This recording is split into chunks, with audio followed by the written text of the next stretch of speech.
Hi friends, তো blog 2 এসে গেছে।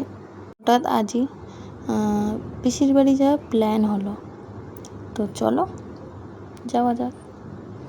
এদিকে রেডি হতে হবে, রেডি হয়ে গেছি। যে ড্রেসটা তোমাদের দেখিয়েছি ওটা কিছু অসুবিধার জন্য পরলাম না, এটা নতুন ড্রেস এটা পরলাম। তো চলো রেডি হয়ে যাক। আমার বেশি কিছু লাগে না, চোর একটা কি দুটো ব্যাস, আর লিপস্টিক আর কাজল, আর কিছুই লাগে না আমার। তো চলো তাড়াতাড়ি করে ফেলি, কেননা ট্রেন এদিকে লেট হয়ে গেছে। তো চলো, আর এদিকেও বাবা তাড়া দিচ্ছে যাওয়ার জন্য তাড়াতাড়ি, তো এদিকে তাড়াহুড়ো লেগে গেছে। আর আমার এই ভিডিওটা যদি ভালো লেগে থাকে আমাকে লাইক ফলো করে দিও, আর যদি ভুল ত্রুটি অন্যায় হয় ক্ষমা করে দিও। আর আরও সুন্দর সুন্দর আমি ব্লগ আনার চেষ্টা করব তোমাদের সঙ্গে অবশ্যই। তো চলো, আমি তো এদিকে প্রায় রেডি হয়ে গেছি, সেদিকে মা বাবাও রেডি হচ্ছে।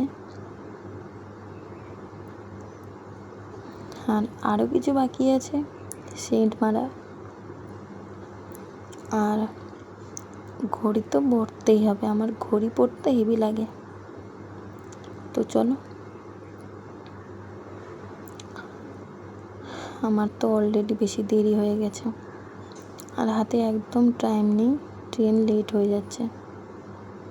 তো চলো বেরিয়ে পড়েছি বাইরে, মানে রাস্তা দিয়ে হাঁটছি তোমাদের সঙ্গে কথা বলতে বলতে। চলো, আর মেঘও করেছে, বৃষ্টিও আসবে হয়তো, জানি না কি হয়। মাও আসছে, মাকে বলছে ট্রেন লেট হয়ে যাবে চলো। তো এদিকে ঝটপট করে গাড়িতে উঠে পড়েছি, অলরেডি হাতে আর 10 মিনিট আছে, কি হবে জানি না। তো এখানে দেখো ঝটপট করে টিকিট কেটে ফেলেছি মাঝেরহাট যাবো বলে। এই স্টেশনটা গোচরণ, কে কে থাকো আমাকে অবশ্যই জানিও। আর ট্রেনে উঠে পড়েছি, খুব একটা ভিড় নেই, আমি বসে আছি আর মা বাবা বসে আছে।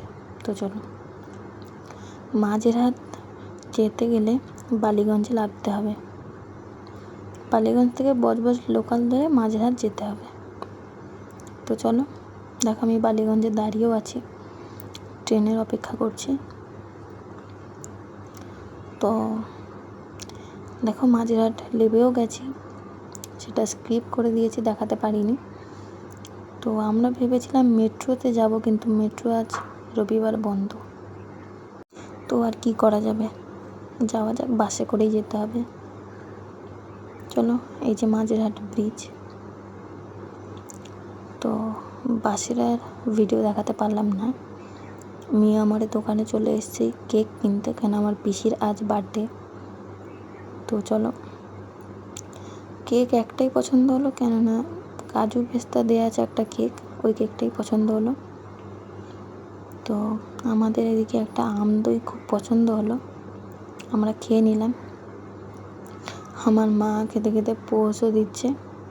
তো চলো আমরা খেয়ে নিয়ে বেরিয়ে পড়লাম তাড়াতাড়ি। তো এই যে রাস্তা, চলেও এসেছি বাড়ির কাছাকাছি। কলকাতা শহর মানে জানো, অলি গলি সব জায়গায়। তো ওই যে লাল বাড়িটা দেখতে পাচ্ছ ওটাই। তো যাওয়ার পথে কিউট কিউট বাচ্চাগুলো দেখা হয়ে গেলে মানে দেখতেই পেলে খুব সুন্দর লাগবে। তো আজকের মতো এই অবধি, আবার পার্ট 2 আসবে, আমার পিসির বাড়ি কী কী করলাম আমরা অবশ্যই দেখাবো। আজকের মতো টাটা।